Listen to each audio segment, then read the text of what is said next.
Angel of the Andes, the story of Saint Rose of Lima by Mary Fabian Windeatt.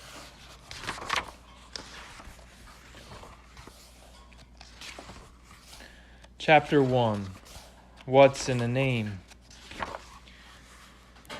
It was a July day in the city of Lima, with the sun hiding behind the thick blanket of mist which generally covers the coasts of Peru and Chile from June until September. Maria de Oliva Flores shivered as she went out into the large garden behind her house. Such days as these with no sunlight did not please her. The air was heavy and damp. She felt like sleeping all the time. "Mariana, where are you? Are you out there?" From the other end of the garden, out of sight, among the trees and flowers, came a girl's voice. "Si, señora. I am with little Isabel." Maria de Oliva turned into a narrow path, bending her head as she passed under a spreading fig tree. She might have known. Mariana, the Indian servant girl, always came out here after lunch with the baby of the Flores family. 3 months old, Isabel was definitely Mariana's favorite. Now Maria quickened her steps as she came to where Mariana was sitting beside the child's cradle. There was a proud smile on her face as she lifted the lace covering and looked down at her youngest child. "Mariana, I've had many children, but I believe Isabel is the sweetest of all. Such pretty dark hair and eyes, and those little pink cheeks."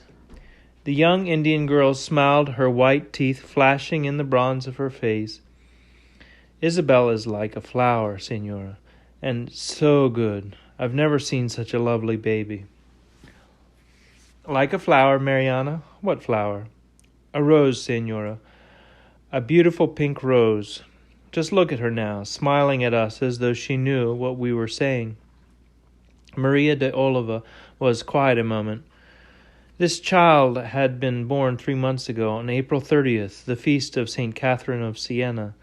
On May 25th, she had been baptized by Father Anthony Polanco at the church of San Sebastian and given the name Isabel. This had been to please her grandmother, Isabel de Herrera,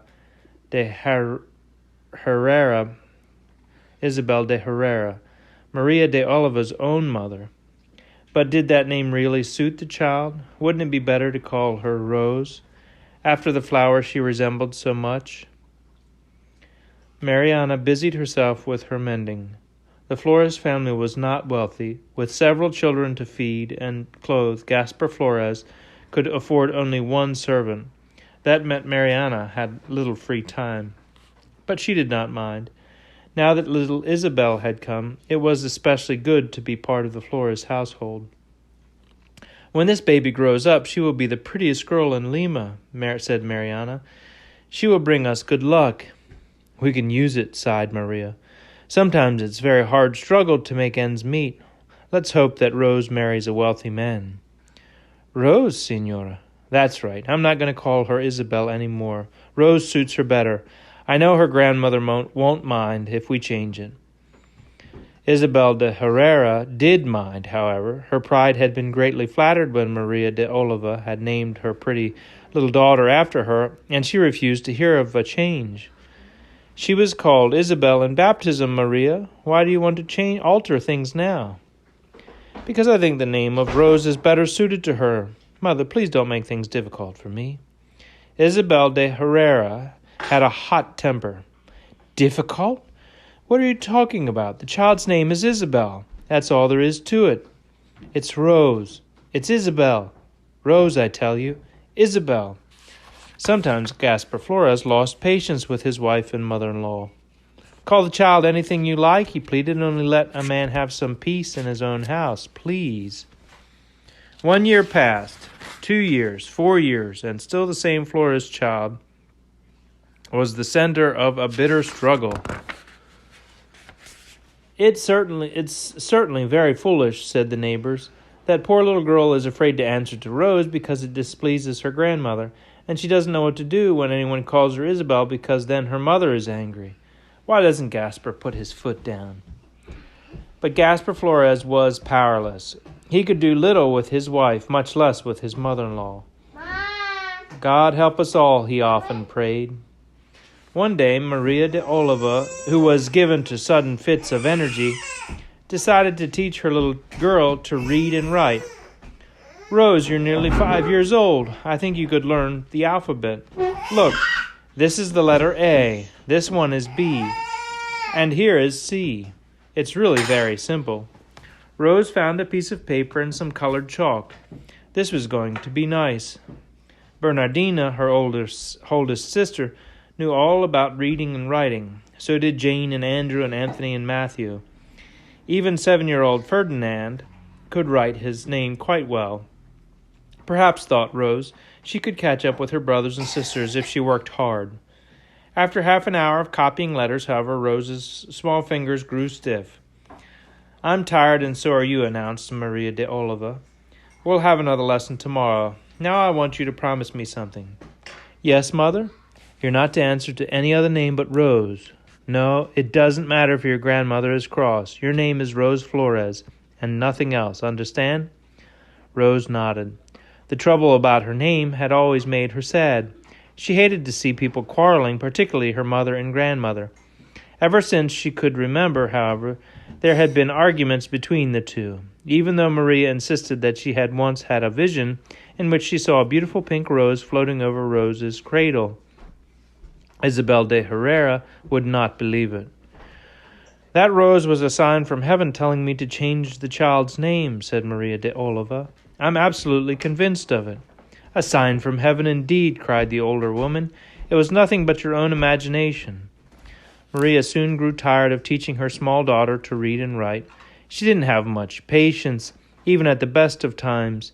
There was no one else to be interested in the child's great desire to learn, and there was no one else to be interested in the child's great desire to learn. You're only a very little girl, Mariana comforted her one day. There's plenty of time for you to learn reading and writing. As far as that goes, people can be quite happy without knowing how to do either of them. There's just one thing that's really important. What? Rose asked eagerly. Knowing what is good and doing it. You'll never have any real trouble if you remember that, my child.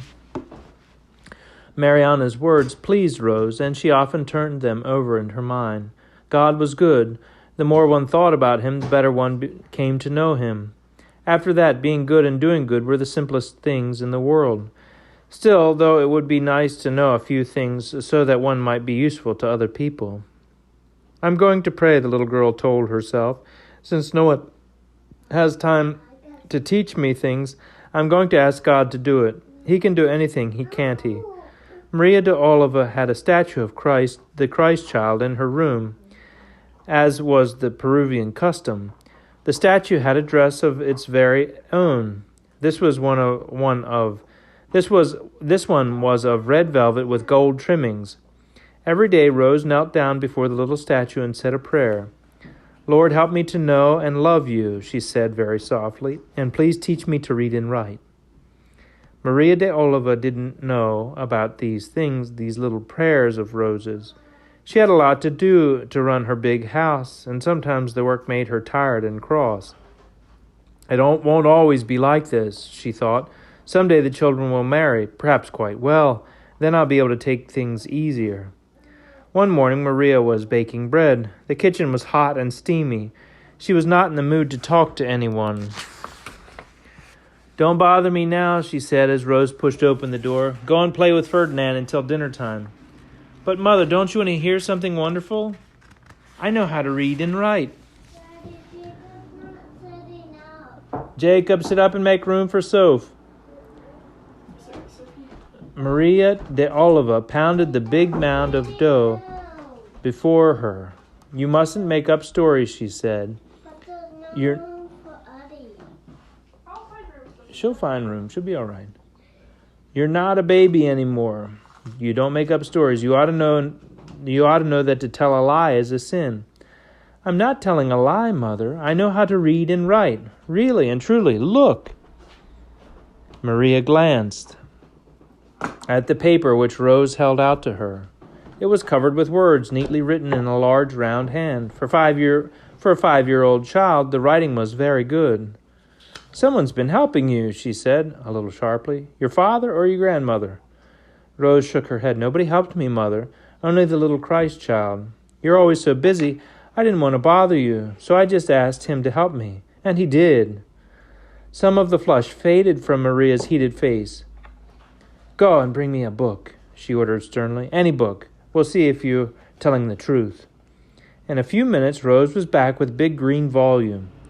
"Look, Mother, there are 4 words in gold letters on the cover. I can read every one of them." Maria de Oliva stared.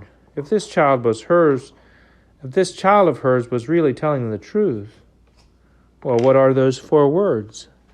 Rose smiled. This was a wonderful day. She would remember it as long as she lived.